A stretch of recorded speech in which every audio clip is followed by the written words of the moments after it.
हमसे जुड़े रहने के लिए हमारे channel Arun Kumar Shukla science tech को सब्सक्राइब करें। न्यू अपडेट्स पाने के लिए बेल को दबाएं और ग्रुप चैट और क्वेश्चन पूछने के लिए दिए गए नंबर पर मैसेज करें।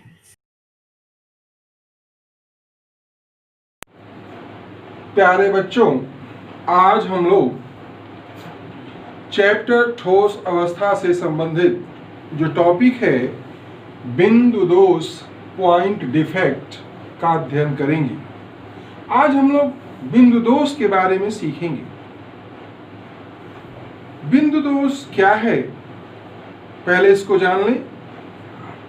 एक क्रिस्टलीय पदार्थ में एक बिंदु या परमाणु के चारों ओर की जो आदर्श व्यवस्था होती है उसमें अनियमितताएं या विचलन बिंदु दोष कहलाता है। जैसे बच्चों कोई क्रिस्टल होता है तो उसमें क्रिस्टल के जो धनायन और ऋणायन होते हैं, तो धनायन के चारों ओर ऋणायन, ऋणायन के चारों ओर धनायन व्यवस्थित होते हैं। तो जो वो व्यवस्था है वो आदर्श व्यवस्था होती है। लेकिन अगर उस आदर्श व्यवस्था में अनियमितता पाई जाती है या विचलन हो जाता है तो उसको हम लोग बिंदु दोष कहते हैं, पॉइंट डिफेक्ट कहते हैं। अब बच्चों, ये जो बिंदु दोष है वो कितने प्रकार का होता है इसके बारे में हम लोग सीखेंगे। बिंदु दोष 3 प्रकार का होता है। पहला है स्टाइकियोमेट्री दोष, दूसरा है अशुद्धता दोष और तीसरा है नॉन स्टाइकियोमेट्री दोष। बच्चों, अब हम लोग पहले स्टाइकियोमेट्री दोष के बारे में सीखेंगे। स्टाइकियोमेट्री दोष क्या होता है? यह इस प्रकार का दोष है कि जो यौगिक होता है, क्रिस्टल होता है आयनिक यौगिक, उसके स्टाइकियोमेट्री में किसी भी प्रकार का कोई परिवर्तन नहीं होता। यानी उसकी जो स्टाइकियोमेट्री होती है वह अपरिवर्तित रहती है। अब ये जो बच्चों स्टाइकियोमेट्री दोष होता है वो रिक्तिका दोष के रूप में होता है, अंतराकाशी दोष के रूप में होता है, फ्रैंकेल दोष और शॉर्टकी दोष के रूप में होता है। आइए हम लोग एक एक के बारे में अध्ययन करें। रिक्तिका दोष, जैसा कि इसका नाम है रिक्तिका दोष। अब यहाँ पर क्रिस्टल में बच्चों रिक्तिका आ जाती है, यानी यहाँ पर जो कॉन्स्टिट्यूएंट आयंस हैं वे अपना स्थान छोड़ देते हैं, और जब अपना स्थान छोड़ देते हैं तो यहाँ जब रिक्तिका आ जाती है तो क्या होता है, जो क्रिस्टल होता है बच्चों उसका घनत्व कम हो जाता है। ध्यान देना है, चूंकि इसका जो आयतन है वो तो सेम रहता है, लेकिन जब रिक्त हो जाते हैं, यहाँ से आयन गायब हो जाते हैं, तो उसके कारण उसका जो घनत्व है वह कम हो जाता है। बच्चों, ये क्यों होता है? जब हम लोग पदार्थ को गर्म करते हैं तो पदार्थ को गर्म करने पर इस प्रकार के रिक्तिका दोष की उत्पत्ति होती है। दूसरा है बच्चों अंतराकाशी दोष।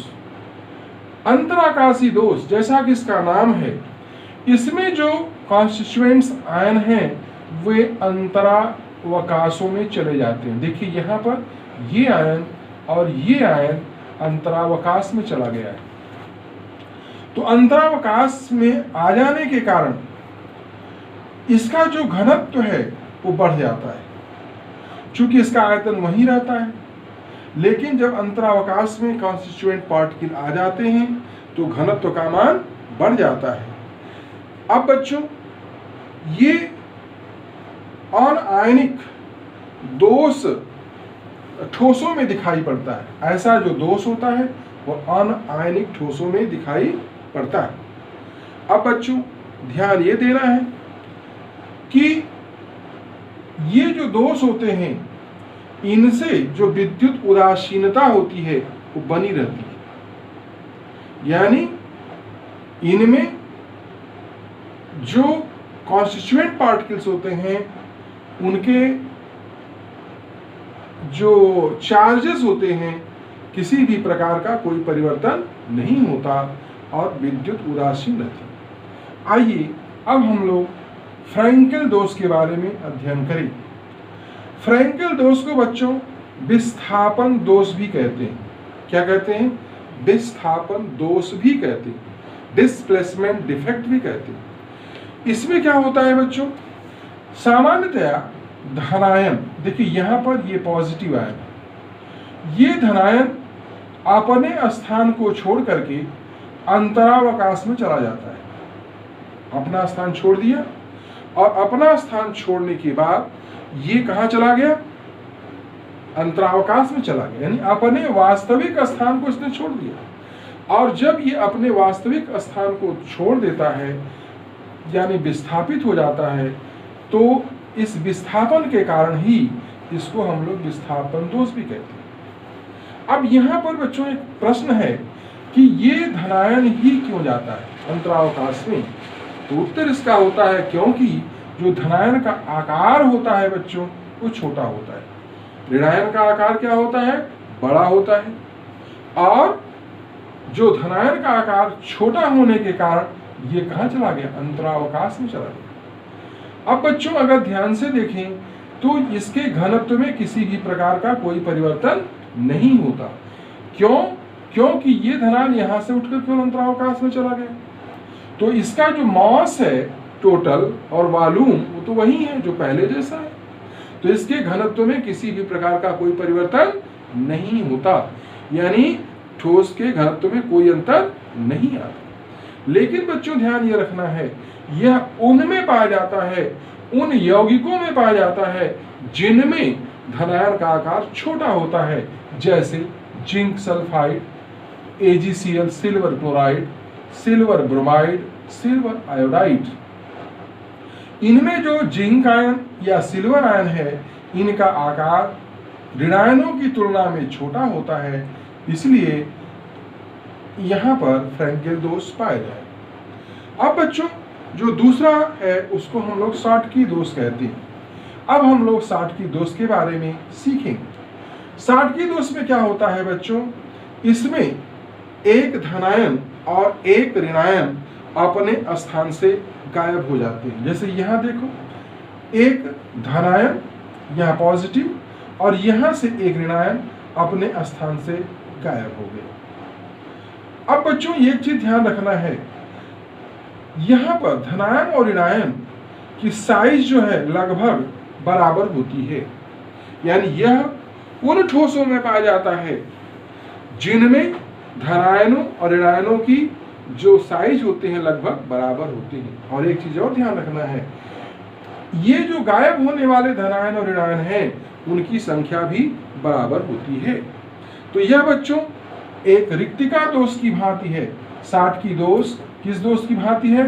रिक्तिका दोष की भांति। तो रिक्तिका दोष की भांति होने के कारण शॉटकी दोष जिनमें पाया जाता है उनका घनत्व कम हो जाता है। क्या हो जाता है बच्चों? घनत्व कम हो जाता है।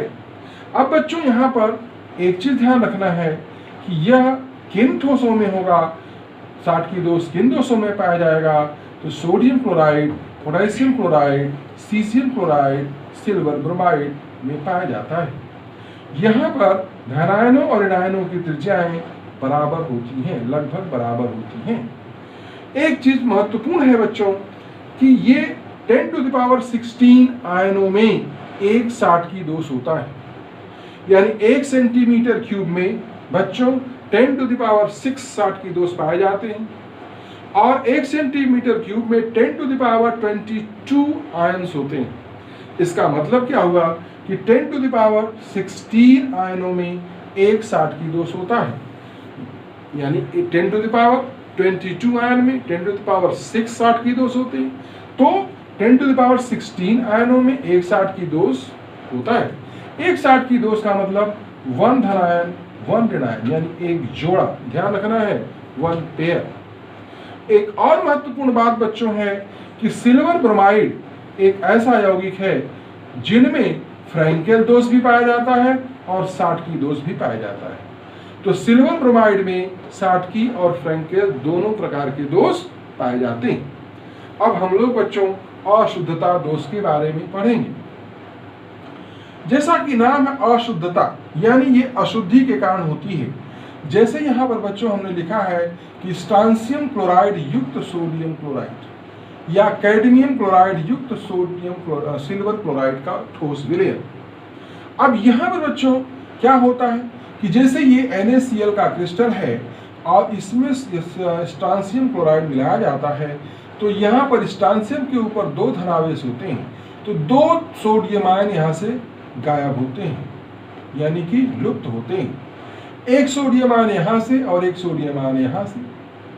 लेकिन अगर ये सोडियम आयन के स्थान पर स्ट्रांसियम आयन आ जाता है तो इसकी जो विद्युत उदासीनता है वह बरकरार रहती है, यानी किसी भी प्रकार का विद्युत उदासीनता में कोई अंतर नहीं आता।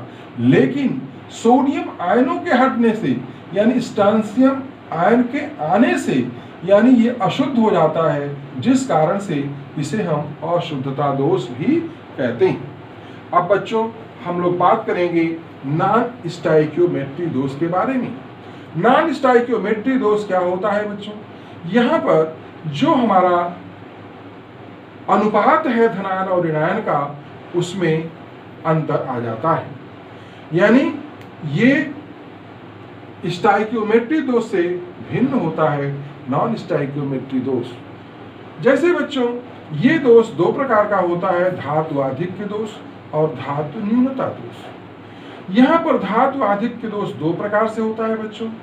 एक ये होता है कि जैसे मान लीजिए कि यहाँ से जो ऋण आयन है वो गायब हो गया, तो ऋण आयन जब गायब हो जाता है तो धनायन यहाँ संख्या बढ़ जाएगी, लेकिन विद्युत उदासीनता को बनाए रखने के लिए यहाँ पर बच्चों इलेक्ट्रॉन आ जाता है, और जब इलेक्ट्रॉन आ जाता है तो यहाँ पर जो सेंटर बना उसको एफ सेंटर या फॉर्बेन सेंटर कहते हैं। फॉर्बेन सेंटर, एफ सेंटर जर्मन भाषा का शब्द है जिसका अर्थ होता है कलर प्रोड्यूसिंग सेंटर। जैसे बच्चों यहाँ पर अगर सोडियम क्लोराइड में अगर धातु आधिक्य दोष होता है तो पीले रंग का हो जाता है। पोटेशियम क्लोराइड अगर पोटेशियम आयनों की अधिकता के कारण होता है उसका रंग बैगनी हो जाता है, और यदि लिथियम क्लोराइड है तो उसका रंग गुलाबी हो जाता है। तो सोडियम क्लोराइड का रंग गुलाबी क्यों हुआ, पीला क्यों हुआ? पीला इसलिए हुआ क्योंकि यहाँ पर अतिरिक्त इलेक्ट्रॉन आ गया, एफ सेंटर हो गया, फॉर्बेन centre, colour producing centre. Potassium chloride में पोटेशियम की अधिकता जब होती है तो बैगनी रंग का हो जाता है, और लिथियम क्लोराइड गुलाबी रंग का हो जाता है। इसको ध्यान से देखें। अब दूसरा है बच्चों, यहाँ धनायनों की अधिकता के कारण, यहाँ पर बच्चों धनायन आ करके, चूंकि छोटा होता है धनायन, ये जो अंतरावकाशीय स्थान होता है उसी में बैठ जाता है, तो धातु बढ़ गया। तो जब धातु आधिक्य हो गया तो इसकी जो धनायन का धनावेश है इसको उदासीन करने के लिए इलेक्ट्रॉन भी आकर के अंतरावकाश में यहाँ पर बैठ जाता है। जैसे बच्चों जिंक ऑक्साइड, ये कमरे के ताप पर सफेद रंग का होता है, लेकिन जब इसको गर्म करते हैं तो पीले रंग का हो जाता है। तो गर्म करने पर क्या होता है, जिंक ऑक्साइड को ऑक्सीजन इसका निकल जाएगा और ये जिंक आयन बनता है, और ये जिंक आयन यहाँ आकर के अंतरावकाश में बैठ जाएगा, और इसका जो इलेक्ट्रॉन है वो आकर के यहाँ बैठ गया। तो ये जिंक ऑक्साइड जो पीले रंग का है उसमें धातु आधिक्य यानी कि जिंक आयनों की अधिकता के कारण ही ये पीले रंग का होता है। अब बच्चों दूसरा है धातु न्यूनता दोष। धातु न्यूनता दोष यानी कि यहाँ पर धातु की न्यूनता होती है। जैसे बच्चों FeO है, फेरस ऑक्साइड है। फेरस ऑक्साइड का जो वास्तविक सूत्र है वो Fe 0.95O है। अब यहाँ पर बच्चों धातु Fe की न्यूनता होती है। न्यूनता क्यों होती है, कैसे होती है? जैसे बच्चों यहाँ पर इसकी ऑक्सीडेशन स्टेट Fe की ++2 है। अगर 3 Fe के स्थान पर 2 Fe ट्रिपल+ आ जाए यानी कि 3 धनावेश वाले आ जाए तो क्या होगा, विद्युत उदासीनता पर कोई फर्क नहीं पड़ेगा, लेकिन एक Fe परमाणु आयन कम हो जाएगा। तो जब एक Fe आयन कम हो जाएगा तो वहां पर धातु की न्यूनता हो जाएगी। तो इसका जो वास्तविक सूत्र आता है Fe 0.95O। अब ये 0.95O है तो इसमें जो FeO होते हैं वो 0.95 Fe 0.93 O से Fe 0.96 O के परास में होता है, तो ये इस परास में पाया जाता है। तो यहाँ पर बच्चों Fe की न्यूनता हो जाती है। तो इस तरह से हम लोगों ने आज क्या सीखा कि बिंदु दोष क्या हैं, बिंदु दोष कितने प्रकार के होते हैं, स्टाइकियोमेट्री, अशुद्धता और नॉन स्टाइकियोमेट्री। इसमें रिक्तिका है, अंतराकाशी, फ्रैंकेल और साटकी पढ़ा, अशुद्धता दोष पढ़ा और धातु आधिक्य दोष और धातु न्यूनता दोष के बारे में हम लोगों ने आज सीखा। ठीक है, धन्यवाद।